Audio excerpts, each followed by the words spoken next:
Question. So I had a question regarding dreams and waking reality. I've heard you and other people say that waking reality is also like a dream. And in dreams, there's usefulness of analyzing the symbols in dreams.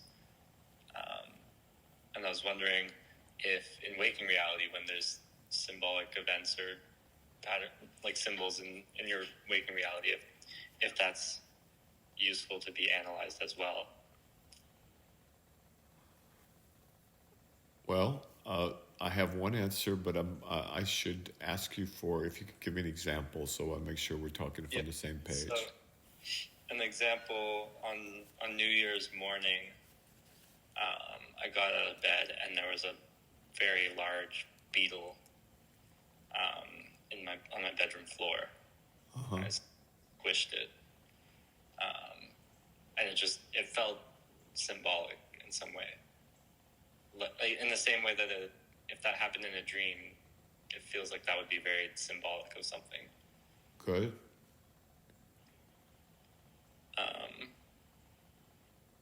And so is it equivalent in waking life? Or is it? That's a very interesting question. And so all of this depends on what your level of consciousness is, right? Mm-hmm. And let me just put on my clinical hat for a moment. There are certainly clinical syndromes where patients with psychotic illnesses most definitely attribute all kinds of very, very significant meanings to events or numbers or things that come on the TV that seem to be talking to them, or coincidences.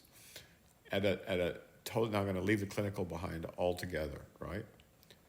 And then if you look at Jung, I mean, the idea of synchronicity is not something particularly esoteric, and I think it's an observation of common experience for most people. Now, in different states of consciousness, as you refine the consciousness and as you start to remove, some of the grosser or more rough elements, anger, fear, overwhelming desire, jealousy, all the crude stuff that blocks reality, the way that the clouds block the sun, right? As those clouds start to move away, then there does appear to be more meaning in everything in life, right? Now, but the question becomes, so in those cases, you're more sensitive, but then leaving, the problem becomes with the word symbol, okay? So let me just jump over everything and just skip the word symbol, and I'm reminded of a poem by E.E. Cumming. It's called L''A. I think that's the name, or maybe it's called Loneliness. So he's sitting there. I mean, obviously the poet's sitting there somewhere around a tree, or maybe looking out a window, and he's feeling in a certain way.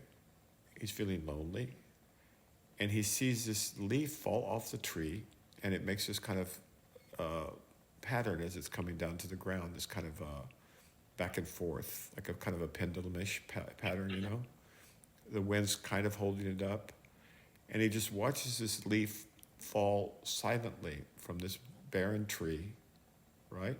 It's probably late autumn, maybe winter, and he's just overcome with this feeling of loneliness. Or maybe it was the loneliness that allowed him to see the leaf in that way. But in any case, we're all happy because it inspires him to write this one, four-word poem, Loneliness, a Leaf Falls. And the poem, though, takes the shape of a leaf falling from the tree to the ground. And so do we call that symbolism? Yeah, I suppose it meets all the criteria in a way. Do we call it poetry? Absolutely.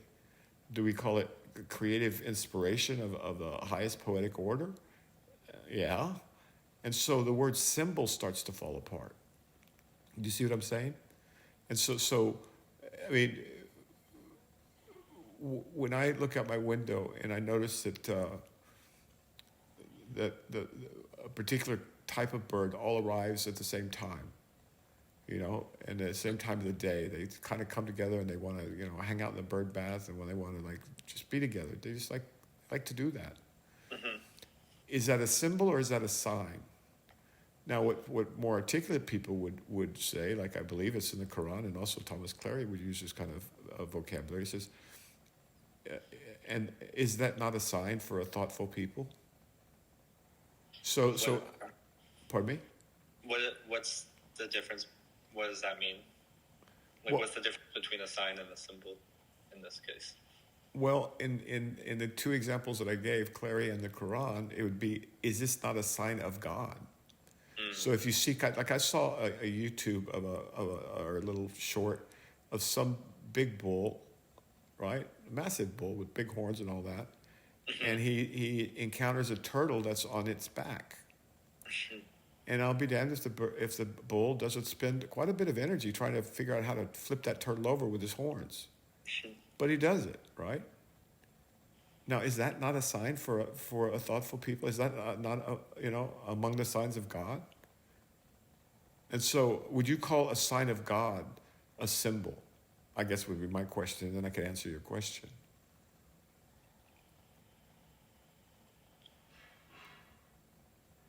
I suppose you could.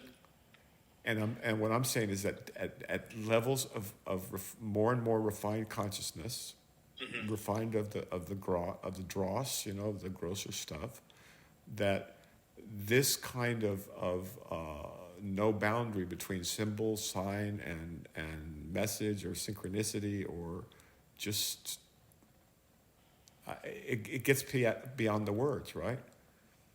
Now you could take it and just say, oh well, birds of a feather flock together. Well, all right, that would work. But it's less of a moral than a kind of a deeper understanding. And so I recommend that poem to you, especially someday when you're lonely. And then I think it'll be clearer how the difference between sign, symbol, and I might say something totally different tomorrow. But what I'm saying today is that I'm having difficulty finding the difference between a sign of God and a symbol. And I suspect that it's just a matter of language and a matter of how you want to interpret it. Now, do you remember the sensation of stepping on that bug? So there's a few more details. It was,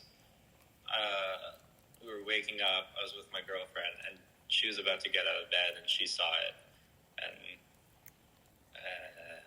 and then I got up and I squished it, and there was. I mean, I find those bugs disgusting. I'm like gross. I'm disgusted by those bugs, I think. Okay, but we're still talking about it. So I mean, is there any conflict about that? Any conflict? Yeah. I mean, it was a living thing. What's that?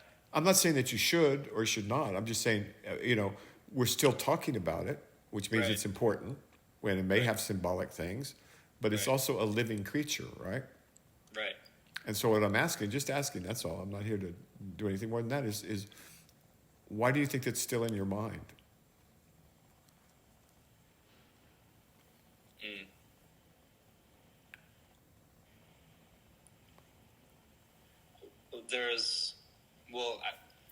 I think one thing that I found interesting was that I thought it was a cockroach, but my girlfriend called it a beetle. And then in my mind, a beetle is a kind of like majestic insect, and a cockroach is a disgusting insect. And it's interesting how they look kind of the same, but the perception of it is different. Beautiful. I mean, so then you could be a symbol of something else. It could be a symbol of a Taoist.